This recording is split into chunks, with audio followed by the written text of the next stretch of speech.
Hi, everyone. In this episode of the new Myers-Briggs Question Corner, we are talking about culture and family and the environment we grew up in and how all of these things affected how we turned out as adults. And this gets into one of the most common questions I get, which is, can my personality type change? And that's a loaded question because there are a lot of what ifs that go through my mind whenever someone asks me this question. So if you are tuning into this episode, think about yourself and how your own family and friends and your environment played into who you are now. And we'd love to hear your story. So please leave us a comment, share this episode on social media. I hope we can inspire some thoughtful discussions in your own head with your loved ones. Enjoy.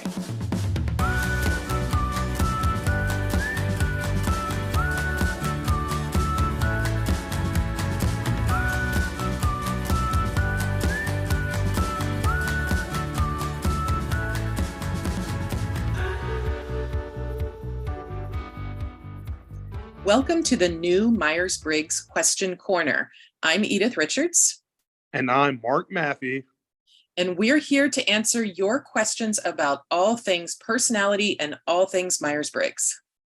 From college to careers to relationships, personality is the key to finding the right fit.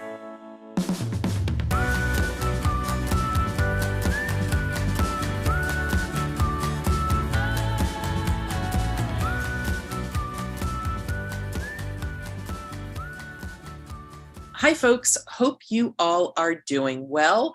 It is a bright, sunshiny day here in the Washington, D.C. metro, and it is a really hot summer this year, Marc. And the air quality, just in my opinion, the air quality's been really bad, unfortunately, at least around here. So I have not been outside as much as I normally am during the summer, but I'm still getting in some much needed pool time, which is great to cool off. And my other favorite activity, which is the beach, is, at least for me, going to have to wait for a couple of months. So Marc, how is your summer going? I mean, my summer is fantastic. I'm a teacher, right? So it doesn't matter what's going on. There could be an alien invasion. Like, I'm good because we're off for the summer. So my summer's been fantastic. You know, you talk about the air quality. I'm just thinking about, how this relates to personality type. I'm an introvert. So I don't mind being inside. Like, I don't have to be outside at all. Like, I could be by myself. I'm that dude, that random dude at IHOP, at Denny's, any local restaurant, just sitting by himself with like an office, like out there. Like, that's me, like, cause I'm an introvert and I don't mind doing that and being away from social interaction, like, and just deeply going into stuff. So I love it. And, like, as I was saying, the summer's great, not only just as a teacher, but just for me as an INFP, like as an introvert, as we talked about, like, I don't have to interact with people. Like, I don't have to if I don't want to. Like, as a teacher, I have to. Like, there's no escaping it. There's going to be 30 kids in my class, and more than likely, they're going to be bothering me, right? And so I have to, and because I'm a feeler, I'm going to have to care and love them up and all that other stuff. So a lot of times I talk about when I'm a teacher, like, I literally look at it as putting like a clown uniform on. Like, I spend my time during my breaks, like freshening up my makeup, putting my little nose on, putting the music on behind, because when I go out, it's a show, right? Because as an introvert, as a teacher, I got to put on a show, right? And so I don't have to do that in the summer. Like, if I don't need to talk to somebody, I don't have to. I can get involved in a deep conversation if I want to. So it's great. Being an N, I love it. Like, I can spend my whole summer figuring things out. Like, I can't do that as a teacher as much because my energy is so drained, like, by teaching, because I'm living in the E, right? Because I've got to be an extrovert and I've got to be a sensor and focused on details because, God forbid you do anything wrong in education. Like, it's the worst. So, like, I'm drained. So I don't have time to really do the things that I really love, which is like trying to figure out ways for kids to reach their potential. Because that's my type. I'm such an ideal seeker and want to see kids succeed and that sort of stuff. And, my F, I enjoy. Like, I'm able to really abide by my values and really look at ways that I can create systems to help kids succeed and being able to do a lot of that stuff. And so like I spent a lot of my time during the summer trying to figure things out, right? And trying to set up meetings because I think our schools are at capacity for the things that they can do for our kids. And we need the community to come alongside of our educational system and help our kids get to where they need to go. So I spent a lot of my summer meeting with people and trying to figure out what those systems would look like in order for kids to be successful. Like one of my major things is trying to figure out a way to knock out distance between school and work and the ways that we can have a more natural transition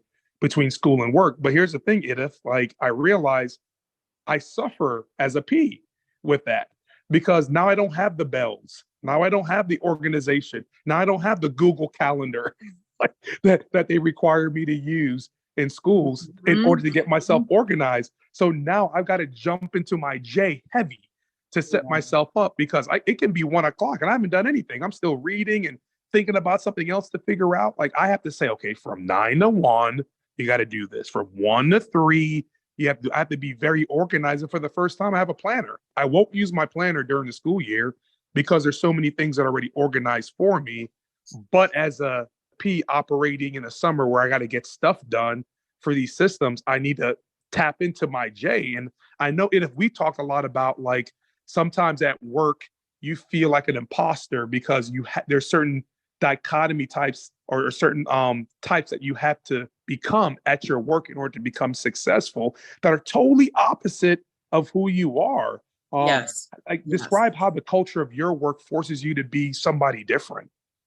Yeah. And this is actually, you know what, perfect segue into the topic for this week, Mark. So gosh, what you were just talking about here, there were so many bits of information here that you were talking about that but somehow, I don't know, I'm stuck on the sitting in IHOP or Denny's by yourself. And I don't know, just being that I can just picture you here as this lone guy just sitting there in the restaurant by yourself doing your own thing. And, you know, when you said that, the first thing that came to my mind is like, wow, I don't know if I would do that. I don't like going to a restaurant by myself. And if I see somebody like that, I automatically just think, oh, that's sad. But, you know, the way that you describe it, it's like, it's not sad at all. This is just what I want to do. So, you know, it's fine. So I really like that. And, you know, what you were saying about changing ourselves or morphing because of the work culture. Yeah, I think a lot of people can relate to that, right? Because our natural way of being, it's not going to work in every situation. Like we all have things that we've got to work on. And thank God for that, because it's just perfect what you said here. Like in order to get things done, I've got to get myself organized. Yeah, I might not be the type of person who naturally makes decisions quickly, but the decisions have to be made. So I've got to exercise that judging part of myself. And this is actually one of the most common questions that I get. Can my personality type change? Or why did my personality type change? So part of how personality may manifest, it may have to do with our culture or our family of origin or the environment where we grew up. And I thought it would be great for us to talk about the impact of our family and our environment on our personalities today. So Mark, how do you think it shaped who you are as an adult now, your family and your culture and environment where you grew up? Well, I'll touch a lot on my culture. So I was born in Jamaica, moved to the United States when I was 5 years old. But I think a lot of Jamaican culture like helped direct how I live my life, or at least how I should perceive how I should live my life. And one of the big things in Jamaican culture, and that's just I'm not speaking for all Jamaicans, but this is just my perception of what I feel like Jamaican culture is about. You know, Jamaican culture is very big on creating a standards of how you should be living your life, like who you should be. Like, so in Jamaican culture, we're big on politeness, being respectful, being intelligent, or at least coming across as respectful and intelligent and confident being confident in your interactions with others, having respect and concern, speaking with confidence. It fits this image of who you are as an individual. And I know in my family, that was big. Like your ability to speak up. You weren't allowed to not speak up. Like you had to speak up. You had to share your opinion, and you couldn't be long-winded. Like you can, because if you're long-winded, you're going to get automatically cut off. Like you couldn't be succinctly, like, speak up with intelligence that makes people say, because if you don't, somebody else is going to totally crush your point, right? So when I look at a large part, and I see this even with my brother, like I'm an introvert in general, but I think a large part of, it's kind of funny because although I'm an introvert, my brother, who's an extrovert, was actually acting like what we think an introvert would act like, which is very shy, right? So a large part, my brother was very shy. I just don't think he was as confident in himself. But a large part of it was speak up, like talk up. Like that's one of our things that we say in Jamaica, like talk up, man. Like that's our thing. Talk up. We can't hear you. Like even if you don't come in immediately loud and like boisterous, like you're going to get like kind of ridiculed, right? And so my brother, like any opportunity he had where he just like he was thinking about something, like he was crushed. And so I can see for a natural introvert how that would struggle, because you want to be able to process your information before you speak. In Jamaica, you can't do that. Like you got to speak, and you got to speak intelligently, right? And I think that's part of the reason why I can operate in the extrovert world. I can operate there because I just know how to play the game. Like I know how to do it because we've been forced to do that. And so I can put on my extrovert hat and play it very well.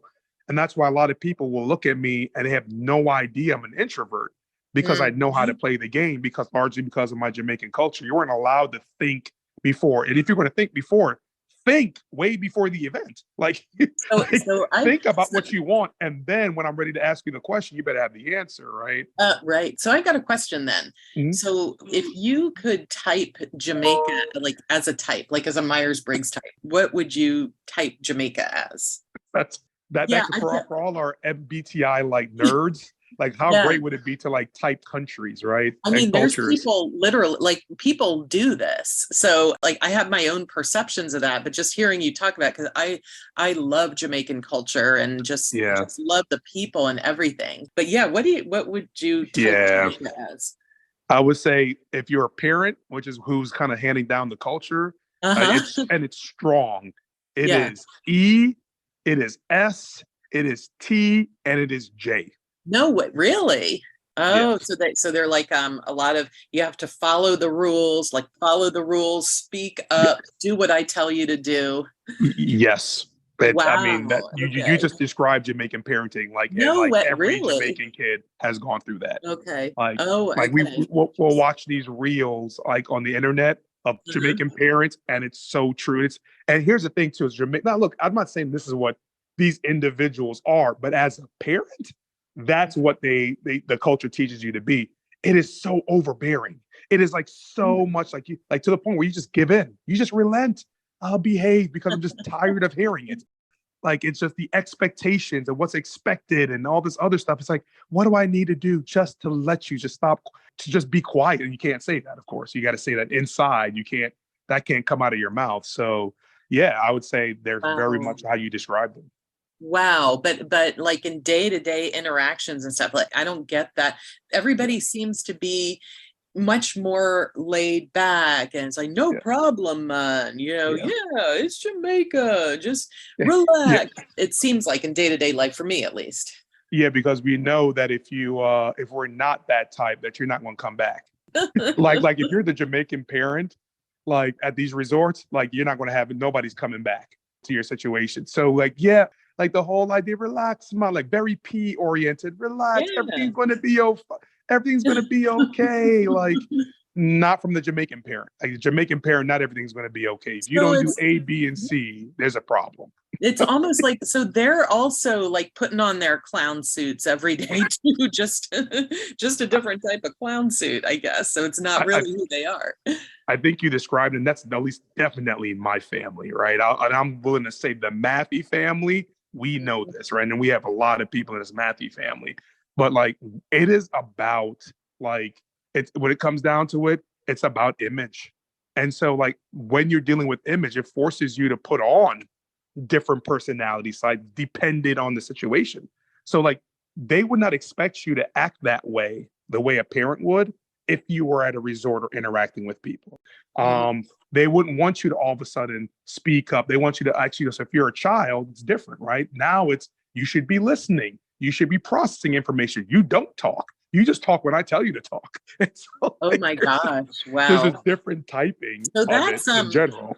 I mean, as an INFP child growing up in that environment, like, I mean, which is essentially it's the antithesis of who you are. Like you are the opposite of that environment. So how do you think that, like, how did that affect you as an adult? I think it helped, right? Because I think it allowed me to come up with how I can live differently if I need to. So Mhm. like what they call it, like it's a, like shape shift or like be a different person if need be. Like I can play that game correctly because of my natural IN. I think I was always very self-reflective and understood what was going on. So I understood what my dad was doing. Like I understood that it was about image, it was about that. So I knew, okay, now I'm playing the game, right? But as I got older and there wasn't a threat of severe punishments, I would be more introvert, right? I would be more introverted where like I would be able to not voice my opinion and say, like, Dad, just give me a second to think about it, or in general. My dad's an introvert too. So like he's going to spend his time trying to figure things out. So I can tell my mom, like, Mom, just give me a second to figure it out. Now I have the ability to do that because I was naturally self-reflective and introspective with that. But I do feel like if you're not that, it can be very difficult. It can be. Yeah. Yeah. I can understand that. But it sounds like, you've been able as an adult to find like the happy medium there. And like you were saying, like when you have to, you can go and do what you need to do and project a certain image in certain situations, like you play a role, but left to your own devices, like your own preferences, and you kind of need that time to be yourself and be reflective and just do your own thing, right? So you've been able to find that balance. Yeah, absolutely. And like I said, I think it really did help. I'm not suggesting that we force children to act a certain way, but because I'm a person who loves the win-win situation, I think Hmm. it's important that I know how to become different to different people if I want everybody to win. You know what I'm Totally. saying? So Yeah. like I think it's really, really helped me to be extrovert, like to the Jamaican culture helped me to become more extroverted, right? Mhm. To narrow my thinking and to be succinct with my ideas. Like if you're in a family discussion, like everybody's rolling with idea. Like there's not a moment of silence. It's like I don't know if you've ever seen like in like sometimes the cities people are doing double dutch and you kind of like got to Yeah, jump yeah. in. Like Uh-huh. that's kind of how it is in our family. Like you got to like gauge if there's like a second of like quietness, you got to come in there and you got to be succinct, right? With what's going on. You're not going to be able to have the time to elaborate on your points and to really show that. And so it really has helped me learn how to be succinct, right? And the whole idea of making a decision. Like there's not going to be a lot of like, I don't know, like I got to really think about it. It's not going to be a lot of time of that. Like a decision needs to be made and they're going to speak on Yeah. that. So And it's so really I allowed shouldn't me to do the things that I don't really do well. I'm able to do that kind of naturally. and I shouldn't feel bad about interrupting you then. No, no, that's where In we my very live. extroverted way. But yeah, it's so funny just like listening to to what you're saying here, because in a lot of ways I had the opposite experience growing up and being an extrovert in like an introverted environment, right? So I grew up on a farm. I did not grow up in a neighborhood like a lot of other kids of my era. And if I'm being honest, I kind of feel like I missed out on a lot of social interaction early on. Yeah, I used to ask my parents all the time if we could move. Can we move to a neighborhood like a regular family? Because, and thinking back on it, it's because I wanted to be around more kids. I used to not really enjoy the summertime too much because I would get lonely and bored. I only had my sister and our pets to play with. Yeah, if I'm being honest, I felt like I was at a disadvantage when I went to school. And I should also mention my mom was pretty strict. We weren't allowed to watch much TV. I don't even remember us. We had this old, like when I was really young, we had just this black and white TV, and we didn't have cable. And so I didn't have TV shows. I didn't have TV characters to relate to either. So I feel like, at least in those early years when I went to school, I was the weird kid. I was the weird kid who just could not interact the way the other kids were interacting. So I felt really awkward, honestly, those first few years.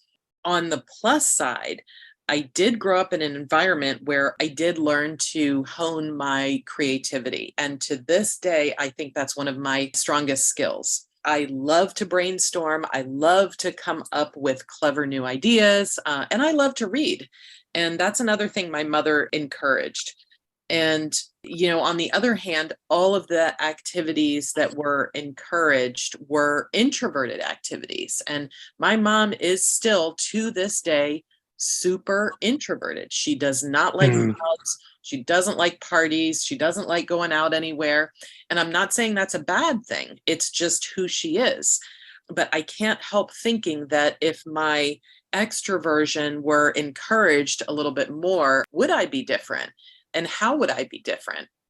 And so I want to say, like, I have honed my introversion. I'm very comfortable in the introverted world. And in fact, I need that introverted world more and more as I'm getting older for a certain amount of time, maybe a day. But after a day of being at home by myself in my own I'm ready to get out. Like, I need to get out. I need to interact with other people other than my significant other and my cat, I should say.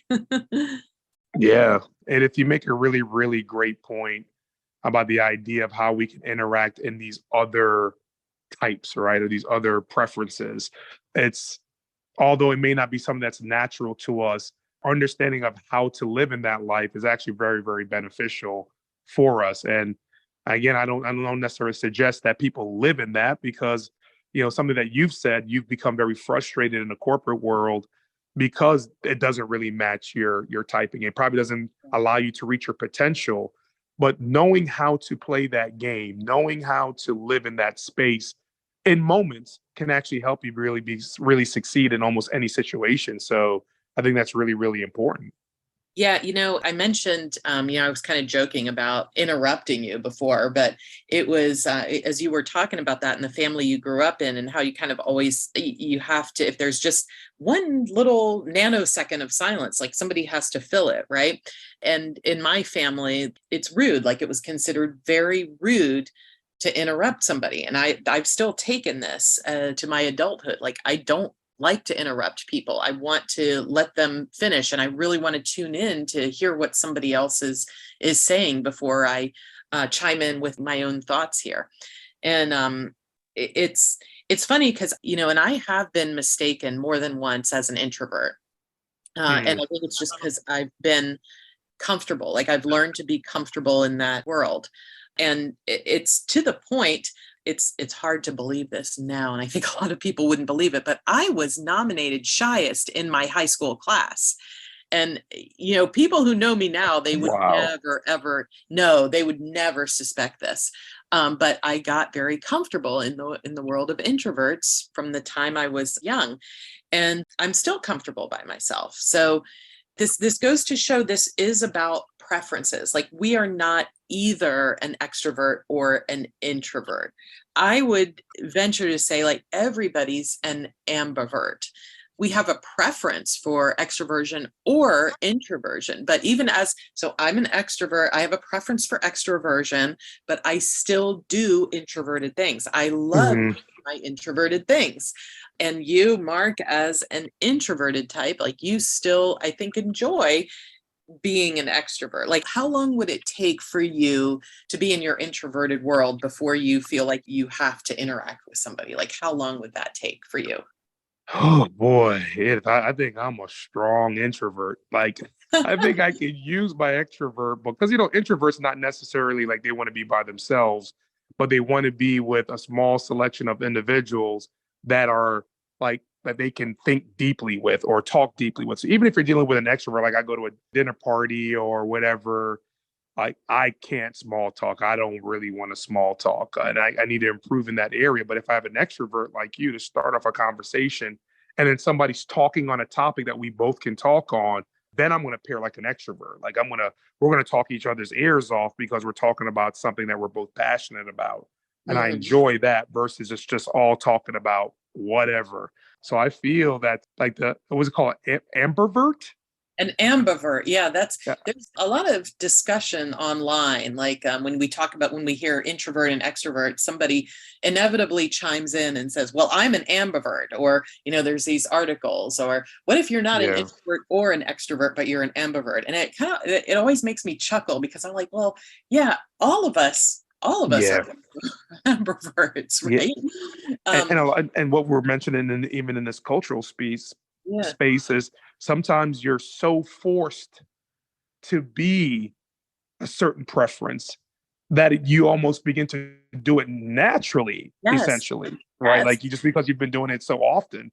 Yes. It's like very much like one of the analogy I came with the ambivert is like in basketball and one of the things they try to give you as far to figure out like what preferences are is we all prefer to either write like a certain way, right? So the way I look at it in basketball is we all prefer to be right-handed or left-handed. When we shoot, we're right-handed or left-handed. But if you're going to be a good basketball player, you can't just be right-handed because people are going to take away your right hand. So you developed your left hand. And although it may Mhm. not be your preference, like you still develop it.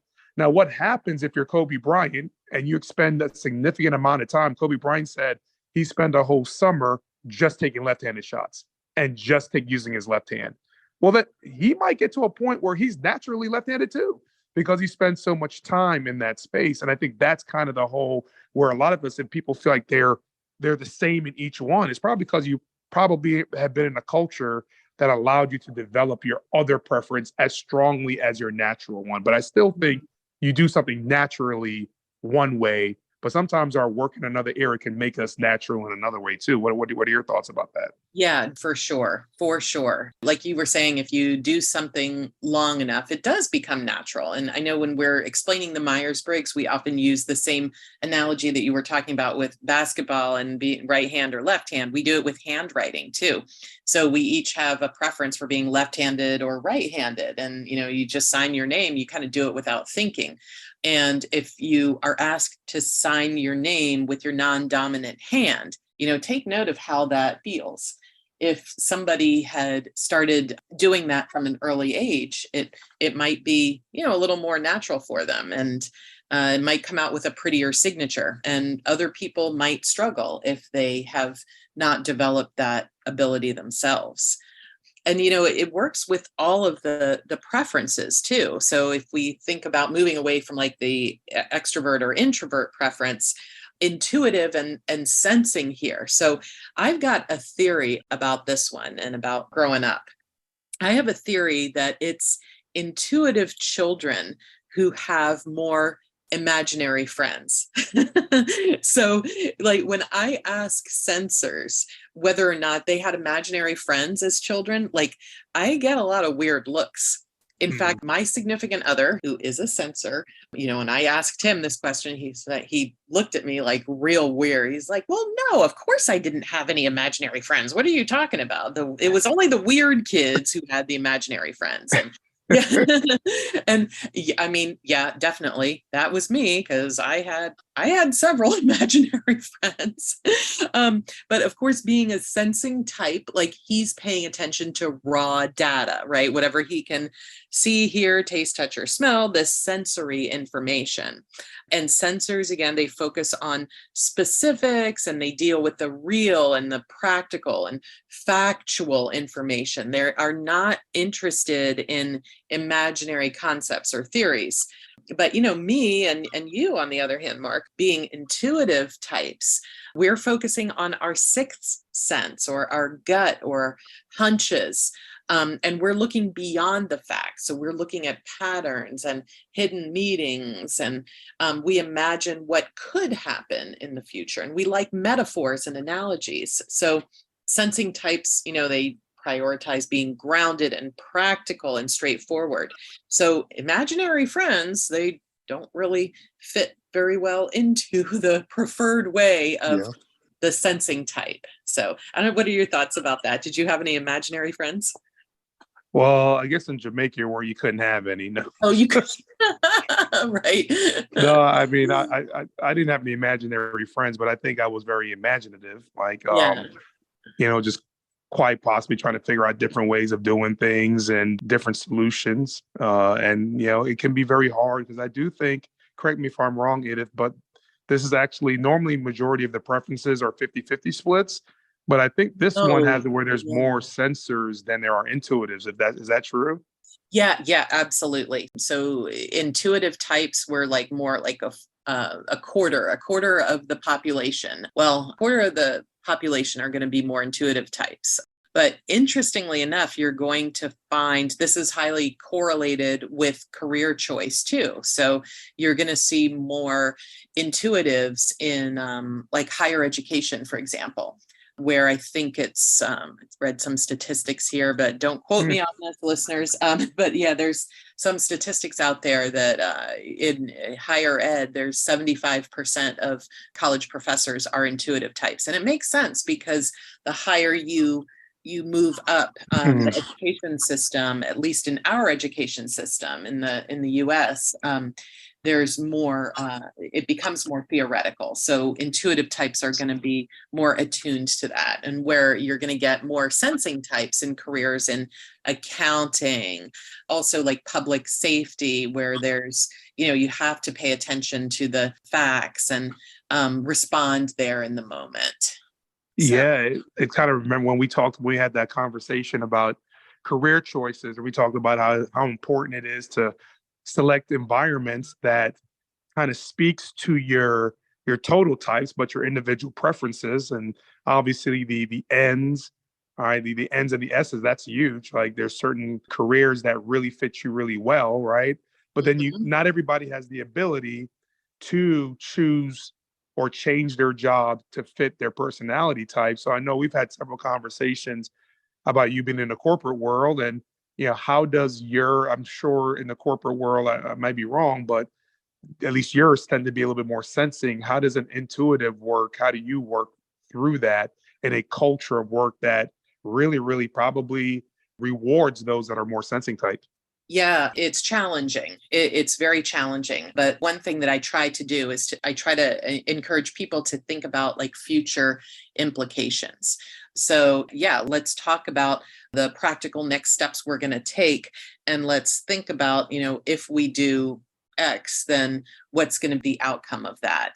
When I am awarded the opportunity for brainstorming, like I love coming up with my clever new ideas here. And I can come up with solutions, creative solutions to problems. And, I think actually my team appreciates that about me because I've become kind of a go-to person for, oh, we need to have an idea for, this new training program or this new initiative that we're doing. And I think Edith's going to come up with some great ideas to share with our employees for that. So that's kind of a positive for that. Okay, so your workplace actually rewards you with that. They actually reward Yeah. you. They I give don't you know some if space in order for you to do that. I'm not sure like rewarding is taking it too far, but I mean, I'm at least in my position, I'm able to exercise that, and that's very much a blessing. Yeah. And we need more workspaces to become that and allow people spaces where they can be themselves. Because again, Totally. Yeah. the company benefits from that. It benefits to have new ideas, and everybody talks about innovation and being different. It's important to value those individuals who are intuitive and really see what they can offer your corporation. Absolutely. I know. I wish more workspaces would do that because really you do miss out on the innovation piece by stifling people. And we don't want to do that, of course. And it's kind of the same with the thinking feeling dichotomy too. I would venture to say that growing up, my dad was he's a feeling type. My mother's more of a thinking type. My dad's still like very emotional and sensitive. values harmony, and my mom is much less emotional. Yeah, not always attuned to feelings, and she's much more of an impersonal communicator. And she can be pretty blunt sometimes. And I definitely say that she prioritizes rules and logic over people and feelings. So, as a feeling child, I'll say this was kind of hard to deal with. I wanted everybody to be happy. I still want everybody to be happy. And, the other side of that is I have to admit, I want everyone to like me. I am super, super empathetic, and I've always been super empathetic. And when you're a child, you don't always have the cognitive skills to express this or understand it. So that was a little challenging, I have to say, for me with a thinking mom. I didn't always get that my feelings were validated. And I think that's something that thinking types may struggle with because, feelings themselves are messy and they're not always logical. But, educating ourselves about these differences, I think, can go a long way in helping kids and each other to be more comfortable with our natural way of being, like what you were saying, Mark. Yeah, it seemed like you had a very interesting dynamic in your house because Yeah. we talk about culture and how cultures impact on our personality. A lot of times we talk about how your dad didn't seem to represent what we would normally think males would be. We don't normally think, Mhm. in general, males are feelers, and then your mom I know, is right? not the stereotypical preference for females. She's a thinker, It's and like so role reversal here. yeah, no question. Talk to me Yeah. about that really large cultural dynamic that places on people who are totally different, especially just the gender perspective. Yeah, I know. And that there's lots of implications for that too, I think, because I'm sure you as a feeling male can appreciate this as well. That it's not in a lot of cultures, especially, and probably in Jamaican culture too, it was not appropriate for men to be emotional or to be feeling types. And I've seen this with a lot of men who are more naturally feeling types, that they feel like they have to project a certain image when they're in public or whatever. And I think as we grow and develop and we become more comfortable with ourselves, and that often comes with maturity, right? We can find a space eventually where we can walk this line and we can be more comfortable with who we naturally are, rather than what society tells us we have to be, or what our families have told us that we have to be. We eventually hopefully reach this type of understanding. Especially when we begin to understand it's not wrong to be something, and it's not wrong to be a different personality type than what people expect. Like if you're like, for instance, I'll admit, like in my role as a football coach, you don't, well, I mean, I guess it's because it's got a lot of males in there. Being a feeler, it's different. Like you're not supposed to be super duper emotional. Even though a lot of my thinkers are, like, it's funny how we mentioned, like, a lot of our thinkers tend to react very emotionally to stuff, but I think that falls outside of the Myers-Briggs personality stuff. I think this has to do with a lot of unresolved issues that they have emotionally. But as far as just like feeling for a kid, like that's normally not the normal progression in general. And I think what we have to understand is it's okay to be who you are. How do we use each other to reach our goal? Right. And so, at knowing that anytime we talk about our favorite coaches and our favorite leaders, nobody ever says, man, I really like that cold, self-serving individual that was really mean. That was the person that I really leaned towards. Like each individual that's choosing their favorite coach or their favorite boss, they display feeling sort of attributes. And so we have to understand this works in order to get a certain behavior or to get a certain thing for to help us reach our goals in general. So we just cannot continue to feel bad about who we are. Like who you are is perfect. How do you fit in those environments is where we need to be looking. Absolutely. Absolutely. And I wish that more schools would encourage these conversations, more workplaces would encourage these conversations, because this is, I mean, you're going to get, when people are at their natural way of functioning and using their preferences productively, this is when you're going to get the best out of people, right? So hopefully just by having this episode out there, for those of you who are tuning in, who work in school settings and work in corporate world, and even with your families, just getting that knowledge and allowing people to kind of be who they are within reason, of course, they are going to perform beyond your expectations, and they're going to perform beyond their own expectations. And as we are wrapping things up here, I just want to say, like, what a great conversation this was, Marc. And I want to remind all of our listeners here about this concept of preferences, that we're not putting you into a box with a Myers-Briggs type, right? It's this preference that, sometimes I prefer extroversion, but I still do introverted things. So that's what we mean by preferences here. And then how we may change over time, and how different circumstances and experiences we have in life just cause us to change over time. But it doesn't change who we are at our core, right? Over the years, we're going to take on traits of our opposites, and type theory states that we're born with a certain set of preferences, and how they manifest and change over time, it does happen. And behaving outside of our preferences may be the rule rather than the exception.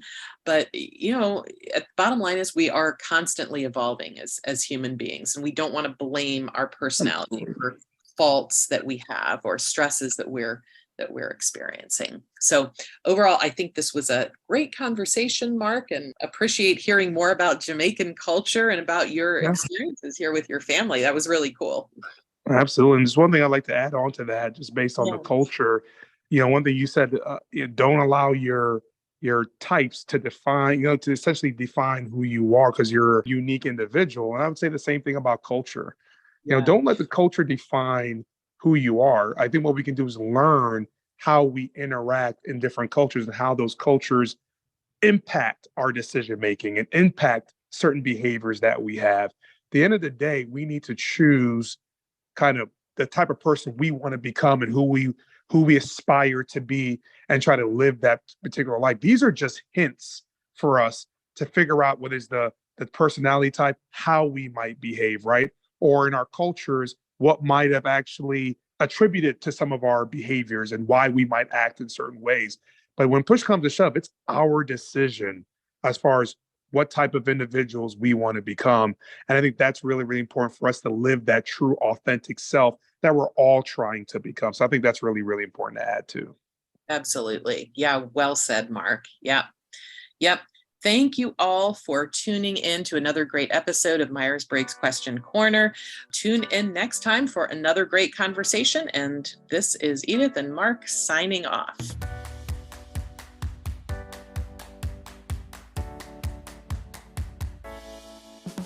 Thanks for tuning in. Follow us on social media and your favorite podcast platform. And please reach out to me on LinkedIn and on my website at 𝐻𝐿TopCareer.com for more updated content. While the Myers-Briggs and MBTI are trademarks of the Myers-Briggs Foundation, viewpoints expressed here are our own.